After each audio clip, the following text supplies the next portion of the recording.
Hi friends, it's optimist Amita, professional motivational speaker. तो आज हम बात करने जा रहे हैं एक बहुत ही इंटरेस्टिंग स्टोरी के बारे में। फिलिप्स रशिया के नाम के एक छोटे से गांव में रहता था। वह एक कामचोर किस्म का आदमी था। उसको सारा दिन सोते रहना या खाली बैठे रहना ही पसंद था। उसकी इसी आदत की वजह से उसके हालात बहुत ख़राब थे।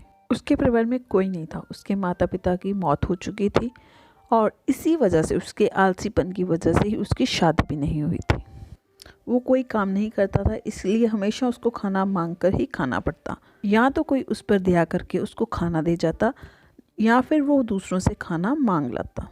फिलिप्स की ख़राब हालत देखकर अगर फिलिप्स पर दया करके कोई नौकरी की ऑफ़र करता तो फिलिप्स उससे साफ साफ मना कर देता। फिलिप्स सारा दिन इधर उधर आवारा घूमता रहता। सब उसको काम करने की सलाह देते पर वो किसी की नहीं सुनता। एक बार की बात है, आवारा घूमते घूमते फिलिप्स आम के बगीचों के पास से गुजरा। पीले आमों से भरे पेड़ देखकर फिलिप्स का मन ललचाने लगा। फिलिप्स ने आम के बगीचे में जाकर आम चुराकर खाने का फैसला किया। बगीचे के माली ने फिलिप्स को आम चुराते हुए देख लिया और उसे पकड़ लिया और फिलिप्स से कहा कि तुम आम की चोरी क्यों कर रहे हो, और साथ ही अपने डंडे से फिलिप्स की पिटाई कर दी। मार खाकर दर्द से चिल्लाता हुआ फिलिप्स बगीचे से बाहर आ गया और मन ही मन भगवान को बहुत कोसने लगा।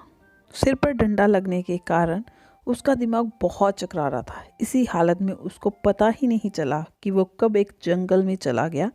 जंगल में वो एक पेड़ के नीचे बैठ गया। वो बहुत ही भूखा और प्यासा था, लेकिन रात भी बहुत हो चुकी थी, इसलिए उसने रात जंगल में ही बिताने का फैसला किया। पेड़ के नीचे बैठे बैठे कब उसको नींद आ गई, फिलिप्स को पता ही नहीं चला। अचानक फिलिप्स की नज़र एक कुत्ते पर पड़ी जिसकी पिछली दोनों टांगें टूटी हुई थी। वो सिर्फ अपनी आगे की टांगों से रेंग रेंग कर चल रहा था। उस कुत्ते को देखकर फिलिप्स के मन में एक बात आई कि इस घने जंगल में यह कुत्ता बचा कैसे, क्योंकि इस घने जंगल में ना तो यह भागकर अपनी जान बचा सकता है और ना ही अपने लिए शिकार कर सकता है। यह सोचकर फिलिप्स के मन में उत्सुकता जागी। उसने सोचा कि देखते हैं यह कुत्ता अपने लिए खाना कैसे ढूंढता है। यह सब सोच ही रहा था कि उतनी देर में शेर के दहाड़ने की आवाज़ आ गई। शेर के दहाड़ने की आवाज़ सुनकर सभी जानवर इधर उधर भागने लगे।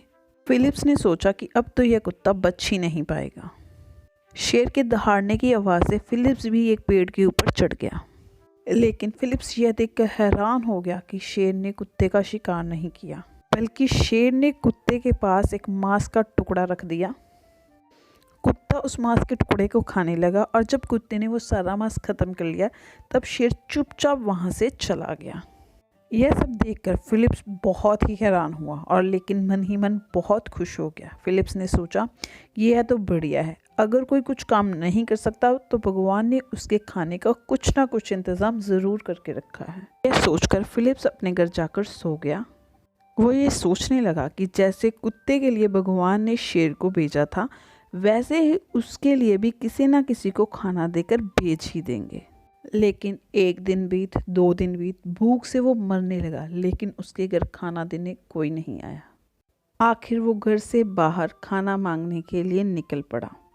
वो खाना मांगने के लिए इधर उधर घूम रहा था और साथ ही साथ भगवान को गालियां निकाल रहा था। तभी वहाँ पास से सेंट पॉल जा रहे थे। उन्होंने फिलिप्स को परमात्मा को गालियां निकालते देखा और उसको रोक लिया।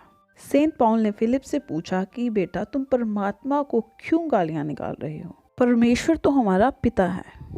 तभी फिलिप्स ने सेंट को कुत्ते और शेर वाली सारी कहानी सुना दी और फिर कहा कि अगर परमात्मा कुत्ते के लिए रोज खाना भेज रहा है तो मेरे लिए क्यों नहीं खाना भेजा। सेंट ने फिलिप्स की सारी बात बहुत ही ध्यान से सुनी और कहा कि तुम्हें परमेश्वर को गालियां नहीं निकालनी चाहिए, तुम्हें तो परमेश्वर का शुक्रिया अदा करना चाहिए।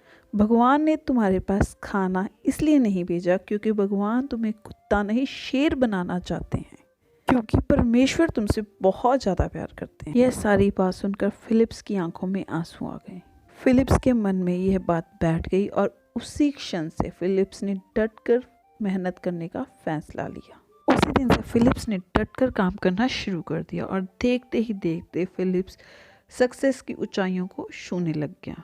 ही धीरे धीरे मेहनत करता हुआ फिलिप्स हमारे सामने समझदार और सक्सेसफुल पर्सन के रूप में सामने आया। फ्रेंड्स, इस स्टोरी से तो यही समझ आता है कि जिन लोगों को भी अपनी लाइफ में हार्ड वर्क करना पड़ता है, परमेश्वर उन सबको बहुत प्यार करते हैं। तो कैसी लगी आपको ये स्टोरी? कमेंट सेक्शन में कमेंट करके ज़रूर बताइए। फ्रेंड्स, लाइक करें, शेयर करें इस स्टोरी को और हमारे चैनल को सब्सक्राइब करना मत भूलें। आप तक हर नोटिफिकेशन पहुंच सके, इसके लिए बेल आइकन ज़रूर दबाएं।